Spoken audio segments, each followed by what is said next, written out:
This video contains news and analysis related to a recent terror attack in Kashmir.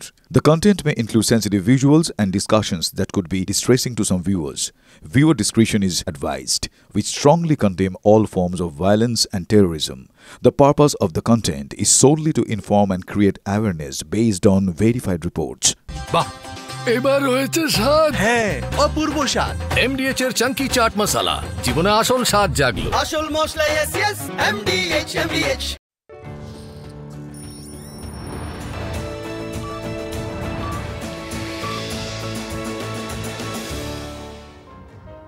বিকেল ৫টা শুরু করছি আজকের পাঁচ কথা মানে এখনো পর্যন্ত যা যা কথা হয়েছে তার মধ্যে থেকে একেবারে ঝাড়াই বাছাই করে সেরা কথা। আজ কোন খবরগুলোর দিকে আমাদের নজর রয়েছে? অবশ্যই অপারেশন মহাদেব সংক্রান্ত এক গাদা তথ্য রয়েছে।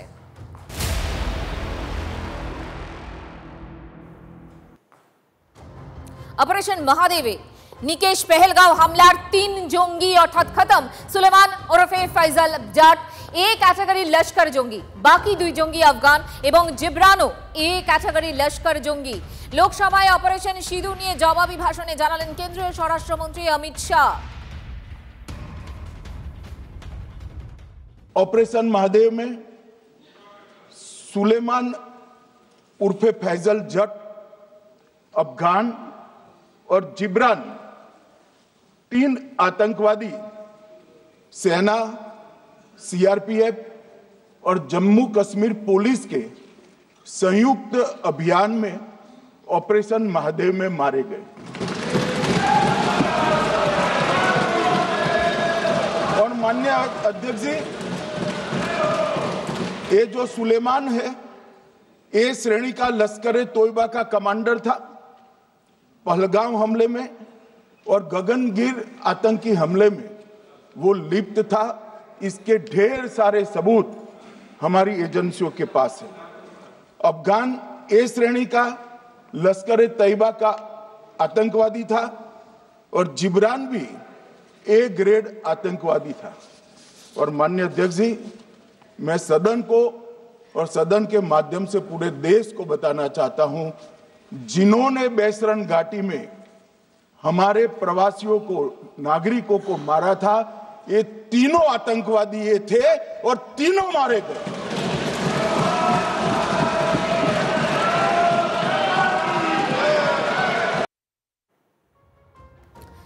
পেহেলগাঁও হামলার যে চীনা স্যাটেলাইট ফোনের সাহায্য নিয়েছিল এই পাক জঙ্গিরা, সেই চীনা স্যাটেলাইট ফোনই শেষ করলো 3 লস্কর জঙ্গিকে।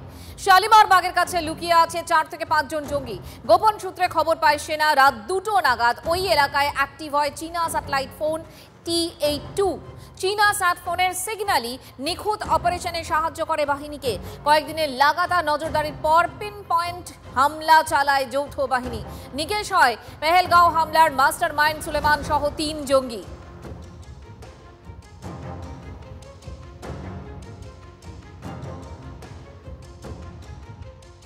রাষ্ট্রীয় রাইফেলস বা আরআর তারা কোঅর্ডিনেট করে তাদের ছাতার তলাতে আন্ডার ওয়ান আমব্রেলা এটা joint forces operation, joint intelligence operation. কৃতিত্ব সবার, এখানে কারোর কৃতিত্ব কম বেশি নয়। প্রত্যেকের নির্দিষ্ট দায়িত্ব থাকে, সবাই নিজে নিজে নির্দিষ্ট দায়িত্ব পালন করেছে। তার জন্যই হাসিম মুসার মতো লোক এবং বাকি 3 জনকে আমরা এলিমিনেট করতে পেরেছি। ভারতীয়কে তাদের স্ত্রী কন্যার সামনে হত্যা করেছে, তাদের সঙ্গে তো আর মানবিকতা অন্তত আমরা দেখাবো না, বাকি রাজনৈতিক দলরা যারা দেখানো তারা দেখাবে। তো আমরা ওই ব্যাপারটা হচ্ছে ড্যাগার মানে থাকা মানে ড্যাগার দিয়ে তো আর কেউ বাঁশি বাজাবে না বা ছবি তুলবে না। শত্রুর কণ্ঠনালীটা কেটে দেওয়াটাই আমাদের কাজ, সেটা আমরা করি।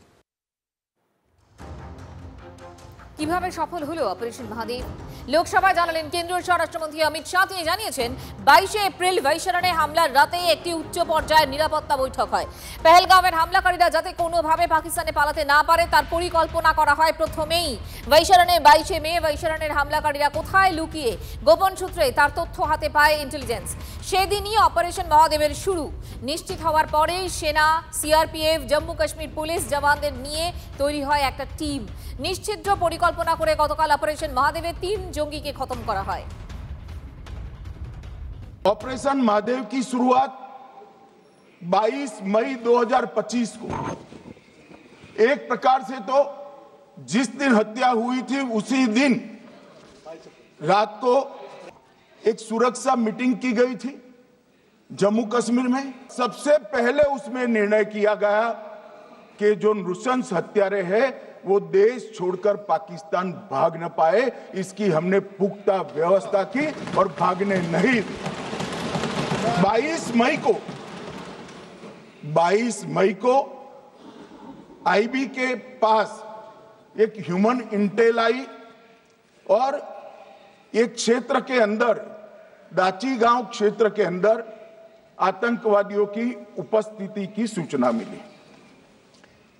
आईबी और सेना द्वारा दाचीकाम क्षेत्र में अल्ट्रा सिग्नल कैप्चर करने के लिए जो इंस्ट्रूमेंट हमारी एजेंसियों ने बनाए हैं, इसके द्वारा इस सूचना को पुख्ता करने के लिए मई से 22 जुलाई तक लगातार प्रयास किए गए। ठंड में ऊंचाइयों पर हमारे सेना के अधिकारी पैदल इनके सिग्नल प्राप्त करने के लिए घूमते रहे, आईबी के अफसर भी घूमते रहे, सीआरपीएफ भी घूमती रही और मान्यवर 22 जुलाई को हमें सफलता मिली। सेंसर्स के माध्यम से आतंकवादी होने की पुष्टि मिल गई। तब 4 पैरा जो हमारी सेना का एक हिस्सा है, उसकी नेतृत्व में 4 पैरा के जवान, सीआरपीएफ के जवान और जम्मू कश्मीर पुलिस के जवान मान्यवर एक साथ ये आतंकवादियों को घेरने का काम किया। सेना, सीआरपीएफ, जम्मू कश्मीर पुलिस की मीटिंग भी की गई। जो 5 ह्यूमन एसेट्स थे उनको भी वहां भेजा गया और कुल मिलाकर कल जो ऑपरेशन हुआ, इसमें हमारे निर्दोष नागरिकों को मारने वाले तीनों आतंकी मौत के घाट उतार दिए। অমরনাথ যাত্রাতেও হামলার ছক ছিল জঙ্গিদের। গন্দেরওয়ালের জঙ্গলে জঙ্গিদের লুকিয়ে থাকার তথ্য ছিল গোয়েন্দাদের কাছে, আর সেই অনুযায়ী অপারেশন চালায় জম্মু কাশ্মীর পুলিশ এবং সিআরপিএফ। গোয়েন্দা সূত্রে এমনটাই তথ্য পাওয়া যায়। অমরনাথ যাত্রাতেও হামলার ছক ছিল এই জঙ্গিদের। গান্দেরওয়ালের জঙ্গলে জঙ্গিদের লুকিয়ে থাকার তথ্য ছিল গোয়েন্দাদের কাছে, আর সেই অনুযায়ী অপারেশন চালায় জম্মু কাশ্মীর পুলিশ, সিআরপিএফ। গোয়েন্দা সূত্রে এমনই তথ্য।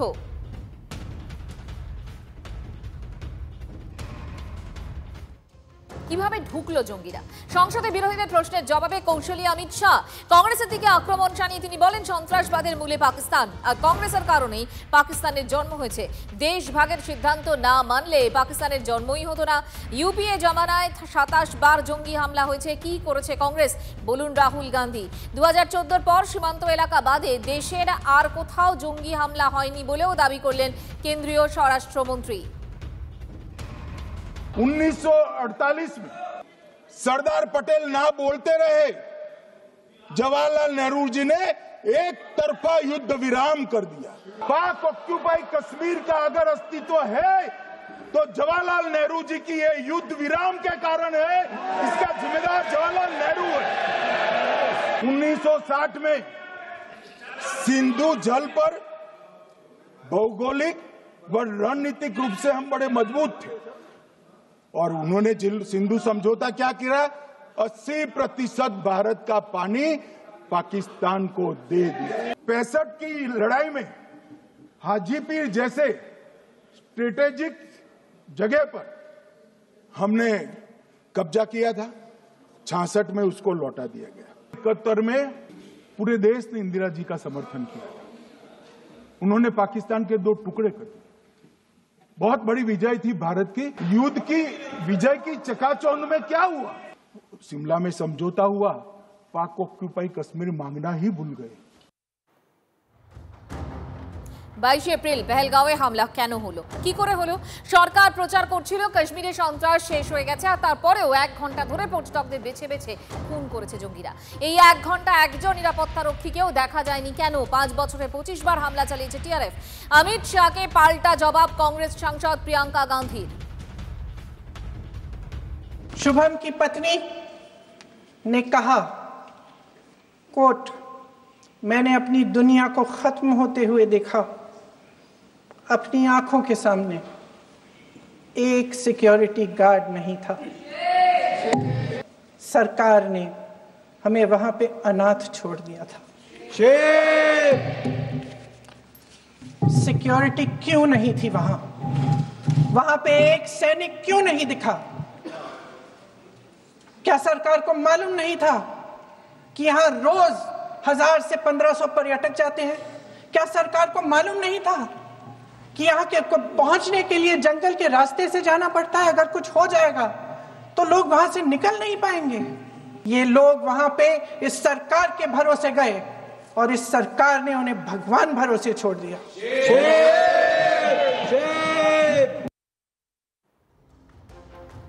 অপারেশন মহাদেবে খতম 3 জঙ্গি বৈশরণের হামলাকারী কিনা সেটা কিভাবে নিশ্চিত হলো সেনা সরকার, তাও সংসদে জানালেন কেন্দ্রীয় স্বরাষ্ট্রমন্ত্রী। তিনি জানিয়েছেন বৈশরণে হামলাকারীদের গুলি বোর আগে ফরেনসিক করা হয়েছিল। জানা গিয়েছিল M9 এবং AK-47 নিয়ে নির্দোষদের গুলি করে খুন করেছিল ওই জঙ্গিরা। অপারেশন মহাদেবে খতম জঙ্গিদের থেকে উদ্ধার অস্ত্র এবং বুলেটের বোরের সঙ্গেও তা মিলে গেছে। একই সঙ্গে পেহেলগাঁওয়ে হামলার পর যাদের কাছে আশ্রয় নিয়েছিল এই 3 জঙ্গি, তাদের দিয়েও ওই 3 জঙ্গিকে শনাক্ত করা হয়েছে। তারাও নিশ্চিত করেছেন এই 3 জঙ্গি পেহেলগাঁওয়ে হামলার পর তাদের কাছে আশ্রয় নিয়েছিল।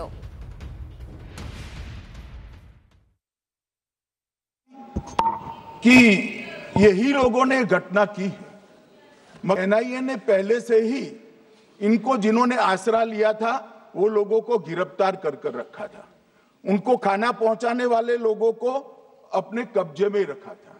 तो जब आतंकवादियों के शव श्रीनगर आए, इनसे पहचान कराई गई। 4 लोगों ने पहचान लिया, यही 3 लोग थे जिन्होंने पहलगांव में आतंकी घटना को। मगर हमने इस पर भी भरोसा नहीं किया मान्यवर, कोई जल्दबाजी नहीं की। हमने जो आतंकी घटना स्थान से कारतूस मिले थे, वो कारतूस का FSL रिपोर्ट पहले से करा कर रखा था और चंडीगढ़ सेंट्रल FSL के अंदर बैलिस्टिक रिपोर्ट के आधार पर उनका रिपोर्ट तैयार था। जब ये कल आतंकवादी मारे गए, इनकी 3 राइफलें पकड़ी गई। एक M9 अमेरिकन राइफल थी और 2 AK-47 राइफल थी। जो कारतूस मिले थे वो भी M9 और AK-47 के भी थे, मगर हमने इससे भी संतोष नहीं माना। ये राइफलों को एक विशिष्ट विमान के द्वारा कल रात को 12 बजे चंडीगढ़ पहुंचा गया और पूरी रात फायरिंग कर इसके भी खाली खोखे जनरेट किए गए।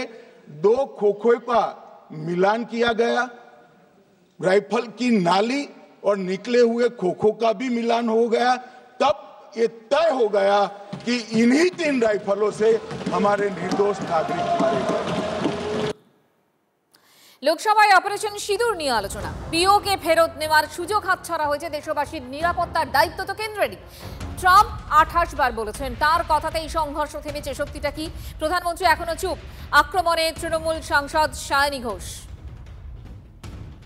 কালকে আপনারা বললেন যে জয় পান্ডা বল रहे थे कि অপারেশন মহাদেবে হয়তো একজন জঙ্গি মারা গেছে। আজকে হোম মিনিস্টার বলছেন 3 জন মারা গেছে। আমরা আলোচনাটা ভাগ্যে শুরু করলাম 2 দিন হলো। যদি আরো 2 মাস আগে শুরু করতাম আরো আগে ধরা পড়ে যেত আমাদের চাপে পড়ে। আমরা তো জানি যে কি হচ্ছে, যে স্বরাষ্ট্রমন্ত্রী গতবার সংসদে এবং নির্বাচন ক্ষেত্রে গিয়েও বহুবার এবং আজকে অবধি বলেছেন যে পাক অধিকৃত জম্মু এন্ড কাশ্মীর আমাদের এবং আমরা সেটা যেন তেন প্রকারে নিয়ে ছাড়বো। আমি জানতে চাই যে এত একটা সুবর্ণ সুযোগ থাকার পরেও আমরা কেন এটা হাতছাড়া করলাম? आपने ईंट का जवाब ईंट से दिया, देश चाहता था कि आप ईंट का जवाब पत्थर से दें।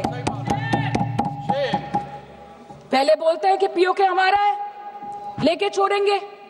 आज बोल रहे हैं डे 1 से हम तो नॉन एस्केलेटरी है। वो मारेंगे तो फिर हम मारेंगे, फिर वो मारेंगे, फिर हम मारेंगे। वो 2 मारेंगे, हम 10 मारेंगे। वो 26 मारेंगे, हम 100 मारेंगे।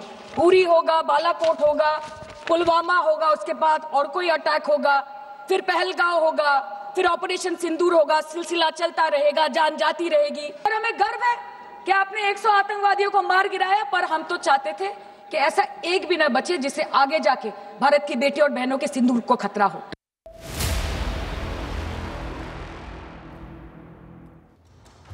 আসি এবার পরের খবরে। ভোটার লিস্টে নাম তোলার নামে এনআরসি চালুর চেষ্টা হচ্ছে, বিস্ফোরক অভিযোগ মুখ্যমন্ত্রীর। একজনও বৈধ ভোটার যেন বাদ না যায়, নাম বাদ গেলে বিএলওদের কাছে জবাব চান। বীরভূমের সভা থেকে বললেন মুখ্যমন্ত্রী। প্রত্যেকে ভোটার লিস্টের নাম তুলবেন নতুন করে ভোটার লিস্ট তোলার নামে এনআরসি চালু করার ব্যবস্থা করা হচ্ছে। মনে রাখবেন, বাংলায় আমরা একজনও ভোটার লিস্টের নাম তুলতে যেন বাদ না রাখি, এটা জেনুইন ভোটারদের মাথায় রাখতে হবে। কেউ বাদ দিলে প্রতিবাদ করবেন, বিএলওকে বলবেন যে কেন বাদ গেল, জবাব দাও। আমি জেনুইন ভোটার, আমার ভোট বাদ গেলে আমি কিন্তু ছেড়ে কথা বলবো না, এটা আমার সাংবিধানিক অধিকার, আমার গণতান্ত্রিক অধিকার। আপনি গুজব ছড়াচ্ছেন, আপনি গুজব ছড়িয়ে 19 সালে হাজারদুয়ারি পুড়িয়েছেন। আপনি 19 সালে শামসিতে রেল লাইন উপড়েছিলেন, বেলডাঙ্গা রেজিনগরের স্টেশন পুড়িয়েছিলেন।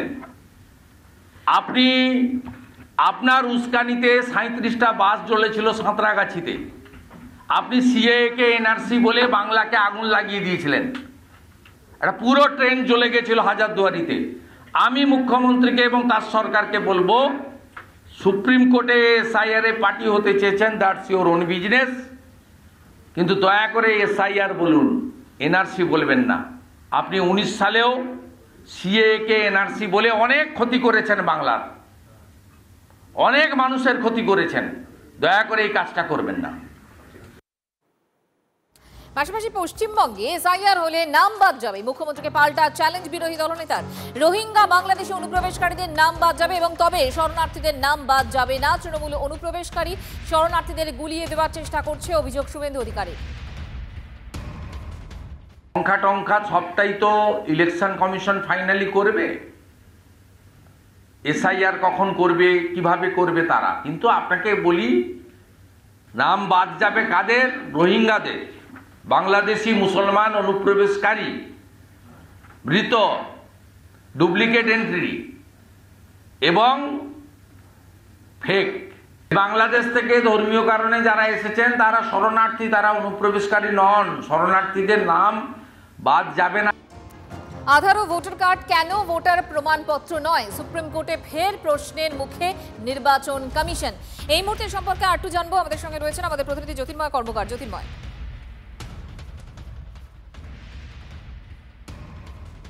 আধার ও ভোটার কার্ড কেন ভোটার প্রমাণপত্র নয়, সুপ্রিম কোর্টে ফের প্রশ্নের মুখে নির্বাচন কমিশন।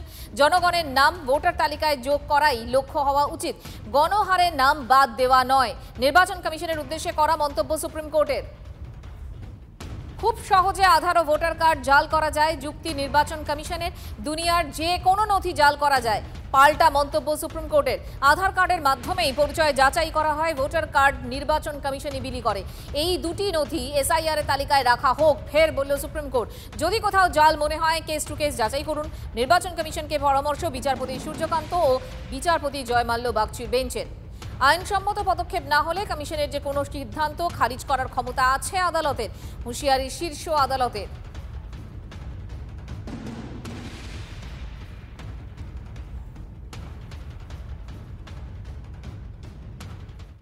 আর এসআইআর নিয়ে রাজ্যে এখনো কোনো নির্দেশিকা আসেনি, অযথা আতঙ্কিত হওয়ার কারণ নেই, জলপাইগুড়িতে গিয়ে বললেন রাজ্যের অতিরিক্ত মুখ্য নির্বাচনী আধিকারিক।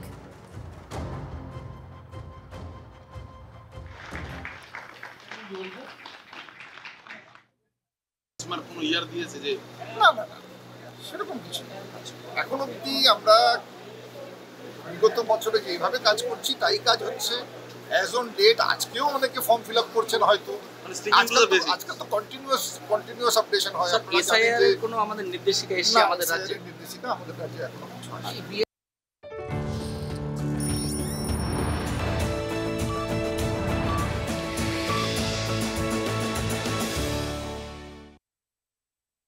MDH চানা মশলা, এখন ছোলা হোক বা বরবটি দানা, সাদা চানা হোক বা কালো, সব রান্নাই হবে অসাধারণ। MDH